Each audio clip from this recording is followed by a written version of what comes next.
또는 말씀을 들을 때 하나님께서 성경에서 또는 말씀 속에서 그 능력이 하나님께서 정말 나의 삶 가운데서도 동일하신 분이다 라고 느끼고 계신지요?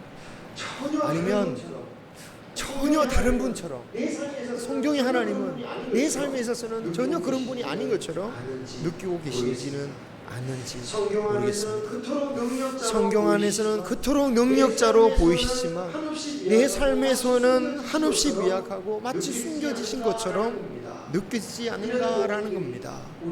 이런 고민들이 우리에게만 있는 것은 아니고 모든 시대의 성도들, 심지어 성경의 인물들에게도 찾아왔던 고민들이었습니다. 히브리서의 대상이었던 유대 성도들 역시 그랬습니다. 말할 수 없는 핍박의 세월을 오래도록 견뎌야 했기 때문입니다.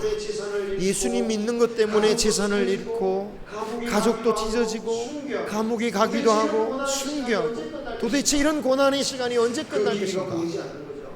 그 기미가 보이지 않는 거죠. 그래서 이탈자도 생겼습니다.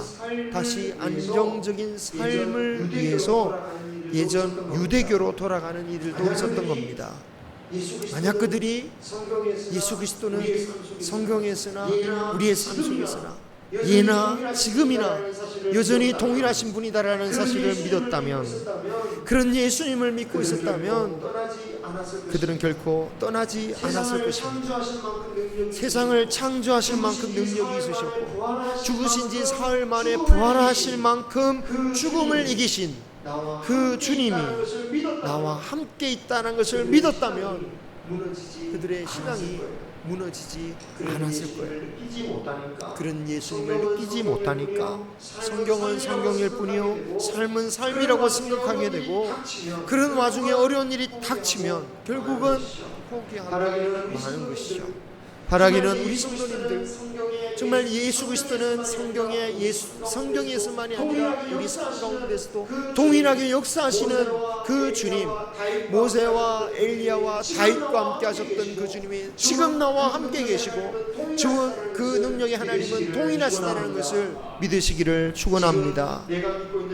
지금 내가 믿고 있는 예수님이 정말 그 성경에 있어서 그 능력이 있으신 분처럼 느끼지 않는다면, 아마도 어찌 보면 성경에서는 그렇게 흔해 보이는 기적들이, 그렇게 쉽게 볼 수 있는 기적들이 지금 나에게 일어나지 않고 있기 때문일 겁니다. 예수님께서 병자를 고치셨듯이 병이 다 나았고, 베드로가 바울이 감옥에 들어가면 그 감옥이 팍 풀리고 천사가 끌어내주면, 이런 문제가 술술 풀려나가면 누가 떠나게 가겠습니까? 예수님은 동일하시다라고 다 말하지 않겠습니까? 그런데 여러분, 우리가 성경을 잘 이해해야 됩니다. 예수님을 잘 믿어야 되는데 예수님의 말씀이고 말씀이신 예수님을 잘 이해해야 돼요. 그냥 내 마음대로 믿는 게 아니라 말씀이신 예수님을 잘 이해해야 됩니다. 어떻게 이해됩니까? 성경을 제대로 이해해야 되겠죠. 성경에 나오는 무수한 기적들이 나에게 동일하게 일어나야 내가 동일하신 예수님을 경험할 수 있다라고 생각한다면 우리가 어찌 보면 성경을 오해하고 있다라는 거예요. 예수님은 예수님의 사역만 봐도 자신의 모든 사역에서 똑같은 방식으로 일하시지 않으셨어요. 갈릴리에서 수많은 기적을 일으키셨지만 자신의 고향 나사로에 가서, 자신의 고향에 가셔서는 어떻게 하십니까? 그런 기적을 행하지 않으셨어요. 변화산에서 세 제자들에게 엘리야와 모세를 보게 하는 영광을 주셨지만 그 예수님을 향하여 신성모독이라고 구약을 모독하는 거라고 외치는 수많은 유대인들과 헤롯과 빌라도 앞에서는 그냥 입을 다무셨단 말이에요. 남자만 5천 명이었던 군중에게 오병이어의 기적을 행하신 그 주님께서 사마리아에 가셔서는 제자들에게 먹을 것을 가져오도록 내버려 두셨어요. 그리고 십자가에 달리셨을 때는 그 우물가에 있는 여인에게 목마르지 않는 물을 주리라고 하셨던 그 주님이 내가 목마르다라고 하시면서 로마 군인으로부터 신 포도주를 받아 마시셨어요. 병을 고치실 때에도 어떤 이에게는 그냥 말로써 고치시기도 하고 어떤 이에게는 침을 뱉어서 진흙을 짓이겨서 남겨도 만드셨습니다. 왜 예수님은 다르게 행하셨습니까? 능력이 사라지셔서 그렇습니까? 때에 따라서 달라지신 겁니까? 그렇지 않습니다. 오직 예수님은 동일하신 분입니다. 문제는 주님의 나타나시고자 하는 뜻이 다르기 때문에, 주님이 드러내시고자 하는 하나님의 뜻이 다르기 때문에 그렇게 다르게 행하셨고, 우리는 성경에서 그 뜻이 무엇인지, 왜 사마리아 여인에게 목마르지 않는 산물이라고 하셨는데 예수님은 정작 로마 군인에게 신포도주를 마시셔야만 했는지 성경에서 우리는 발견해야 됩니다. 그것을 우리가 이해할 때 예수님이 나에게 어떻게 항상 함께 계시는지를 보게 되는 거예요.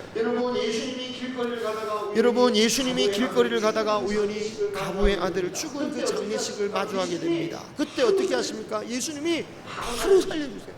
바로 살려주십니다. 그런데 나사로에 대해서는 어떻게 하십니까? 살려달라고 간청을 합니다. 그랬더니 일부러 시간을 지체하셔서 나사로가 죽은 이후에 사흘 뒤에 찾아가셨어요. 그리고 나서는 예수님이 어떻게 하십니까? 사람들이 막 울고 있으니까 예수님도 눈물을 흘리시는 거죠. 그때 옆에서 보고 있던 사람들이요, 예수님이 눈물을 흘리시는 걸 보고서는 수군거리기 시작합니다. 맹인도 고친 그 주님이, 아니 맹인도 고친 사람이 어떻게 저렇게 울고 있냐? 죽지 않게 하실 수 없었느냐? 왜 죽지 않게 하지 않고 저렇게 울고 있느냐? 주님의 눈물도 오해하고 주님의 능력도 오해하고 있는 겁니다. 언제나 자기 중심적으로 생각하니까 문제가 됩니다. 사람들과의 관계도 그렇지만 예수님에 대한 것도 마찬가지예요. 자신의 생각대로 하나님께서 해주셔야만, 예수님이 정말 성경에 있는 예수님이 나와 지금도 같이 동일하신 분이구나 라고 생각하는 거예요. 하지만 그렇지 않습니다. 여러분, 자녀가 자기 원하는 대로 부모님이 움직여줘야지, 부모님은 여전히 나의 부모님이시구나, 여전히 나의 동일하신 부모님이시구나 라고 여긴다면 그것은 자녀가 어리석은 거죠. 아기 때에 먹고 싸고 입고 노는 것까지 부모님이 다 일일이 다 해줬는데 지금은 그렇지 않는다고, 부모님이 변했다고, 부모님이 다른 분이라고 생각한다면 그게 정말 어리석은 것 아니겠습니까? 부모님이 그 정한 뜻에 따라서, 그리고 자녀의 성장하는 그 때에 따라서 다르게 하실 뿐이지 부모는 달라진 게 없다라는 거예요. 하나님도 마찬가지입니다. 하나님도 하나님의 때와 뜻에 따라서 다르게 하시는 거예요. 바울이 처음 예수님을 알지도 못했을 때에는 예수님께서 요구하지도 않은 예수님이 나타나셔서는 예수님이 만나주셨어요. 그런데 나중에 바울이 예수 그리스도를 위해서, 복음 증거를 위해서 복음을 전하니까 매를 맞고 돌에 맞고 감옥에 갇히고 외로운 상황 가운데 가게 되는 거예요. 그렇게 하나님께서 내버려 두시는 거예요. 여러분, 이스라엘 백성들이 애굽의 포로 생활에서 나올 때에 그때의 하나님의 역사와 나중에 유다 백성들이 후대에 바벨론 포로 생활에서 돌아올 때의 모습이 똑같지 않아요. 다르게 행하셔요. 그런데 두 경우의 공통점이 있습니다. 처음 믿을 때에 놀라운 기적으로 이끄셨다면 이미 하나님의 자녀가 된 자들에게는 믿음과 인내를 요구하셨다. 이스라엘의 광야 생활에도 마찬가지입니다. 처음 아무것도 모르고 포로 생활할 때에는 하나님께서 일방적으로 역사를 베풀어 주세요. 그들이 막 죽겠다고 난리를 쳐도요, 하나님이 뭐라고 하지 않으시고 홍해를 갈라주시기도 하고 막 물도 주시고 그래요. 그런데 그들이 시내산에서 말씀을 받은 이후에도, 하나님의 역사를 그렇게 많이 경험한 이후에도 그들이 불평하고 원망하고 하니까 하나님께서 그들을 징계까지 하십니다. 처음에 못 모르고 원망하고 울부짖을 때는 그들을 징계하시지 않지만 체험을 주시고 말씀을 주신 이후에는 믿음의 없음에 대한 징계를 내리시더라는 거예요. 다르게 행하셔요. 여러분, 처음 홍해를 건널 때와 나중에 요단강을 건널 때 상황이 달라요. 홍해를 건널 때는 하나님께서 미리 불을 쫙 바람을 불러주셔가지고 땅도 바닥 마르게 한 다음에 그때 건너가게 하셔요. 하지만 말씀을 받으니까 그때는 요단강을 어떻게 건너게 하십니까? 먼저 말씀이 담긴 법궤를 그 물 가운데로 걷게 만드시는, 먼저 걷게 만드셔요. 물은 흐르고 있는데 걷게 만드시는 거예요. 그 다음에 물이 멈추는 거예요. 모든 때를 하나님께서 똑같이 하지 않으셨다라는 거예요. 성경은 하나님의 때와 뜻에 따라서 얼마든지 하나님은 다르게 역사하셨습니다. 그러나 변함없는 게 있습니다. 한결같은 게 있어요. 동일한 게 있습니다. 무엇입니까? 그것은 하나님이 너와 함께 있다. 우리와 그리고 나를 사랑하고 나를 인도하시는 분이시다라는 사실은 변함없었다는 것입니다. 이것이야말로 동일한 겁니다. 심지어 인간이 하나님을 대적하고 반항했음에도 불구하고 그 사실을 변하지 않았습니다. 죄로 인해서 하나님과 함께 할 수 없는 존재가 되어버렸습니다. 심판받을 수밖에 없는 존재가 되었습니다. 그런데 그때 하나님께서 어떻게 하십니까? 변하셨습니까? 네가 변했으니까 나도 너를 포기해버리겠다라고 하십니까? 변하지 않으셨어요. 어떻게 변하지 않게 하십니까?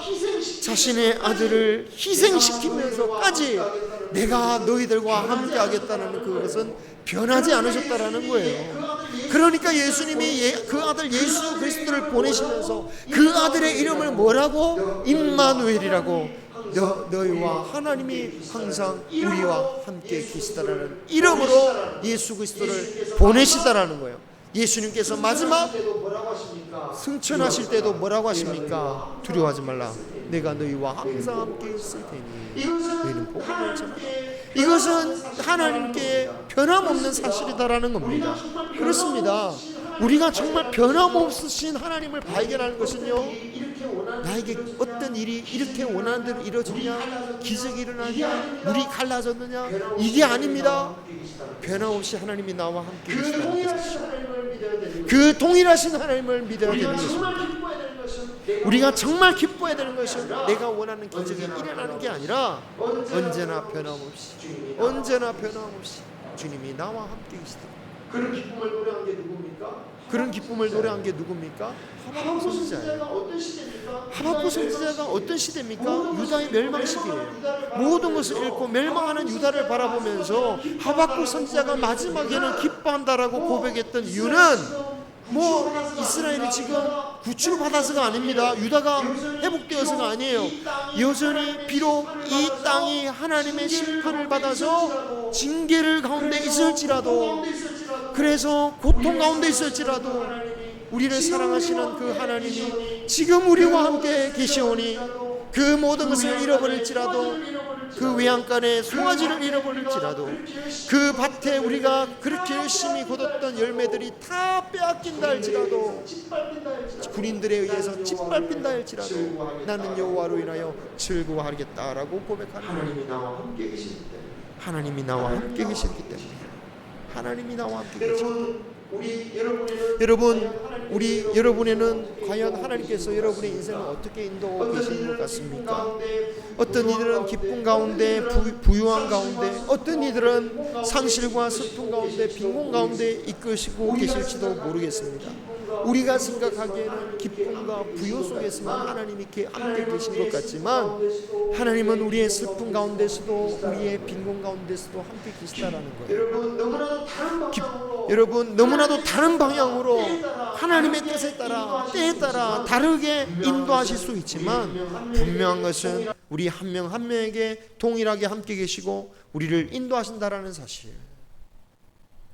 이 점을 우리는 분명히 믿어야 됩니다.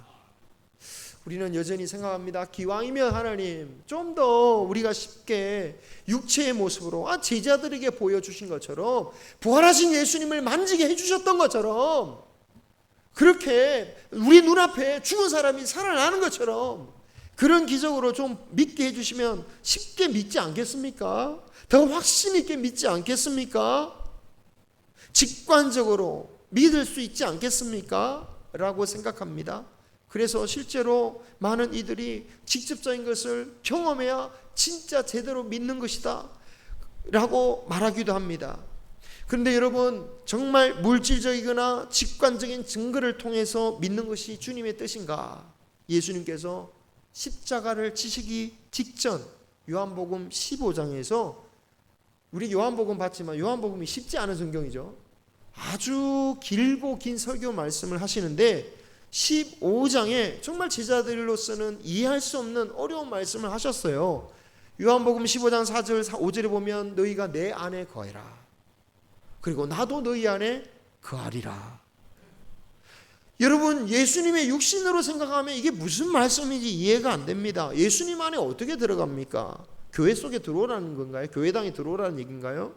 뱃속에, 예수님 뱃속에 어떻게 들어갑니까? 마치 니고데모가 예수님 거듭나는 게 뭡니까? 라고 하는 그 수준이잖아요. 자, 우리가 또 주님 안에 들어가는 건 이해하는데, 내가 주님 안에 들어가는데 예수님이 또 나 안에 들어온다고? 이게 도대체 무슨 말?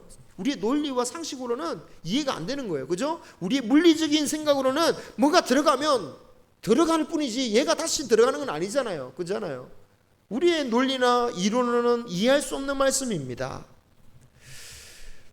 여러분, 이 말씀은 예수님이 잡히시기 직전, 잡혀 돌아가시 직전, 즉 육신으로서의 마지막으로 하신 말씀이에요. 물론 부활 후에 잠시 육신의 모습을 보여주시긴 했지만 이 죽기 직전 육신의 모습으로는 마지막 작별 인사와도 같은 말씀이다라는 거예요. 그렇기 때문에 주님이 하시고자 하는 말씀은 더 이상 육신적으로 나를 따라올 게 아니라 이제는 믿음과 이제는 성령으로 나를 따라와야 된다는 것을 말씀하신 거예요. 그래서 성령에 대해서 계속 말씀하시죠. 요한복음에서는. 우리에게도 마찬가지입니다. 예수님을 따른다는 것은요, 보이는 것을 따르는 것이 아니라 보이지 않는 말씀을 기초로 둔 믿음과 성령을 따라가야 하는 것입니다. 제자들이 육신의 예수님만을 따를 때 결과가 어땠습니까? 육신의 예수님이 떠나가 버리니까 좌절하는 거예요. 좌절. 예수님의 육신이 십자가에 달려 죽으시니까 제자들도 다 떠나버렸습니다. 스스로 제자의 길을 포기해버렸어요. 부인했습니다. 저주했습니다. 하지만 보이지 않으시는 성령님이 임하고 그 성령님이 충만할 때에 그들은 능히 주님의 길을 따라갈 수가 있었어요. 우리가 가진 것은 육신의 것이 아닙니다. 물론 하나님의 복을 받아 육신의 것이 충만할지라도 우리가 믿음으로 말미암아 자랑해야 할 것은 육신의 것이 아니다라는 거예요. 우리의 자랑은 보이지 않는 것입니다. 성전문에 앉아서 돈 몇 푼 기대하면서 자신을 쳐다보는 안전뱅이에게 베드로는 뭐라고 말하고 있습니까?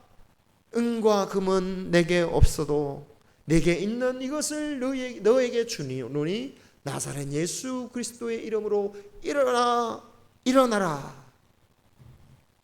육신의 예수님을 따르지 않고 믿음으로 예수 그리스도의 이름을 선포하니까 보이지 않는 성령의 역사를 따르고 그 성령대로 충만해지니까 정말 육신으로 예수님이 계셨을 때 그 예수님이 행하셨을 만한 일을 누가 행하고 있습니까?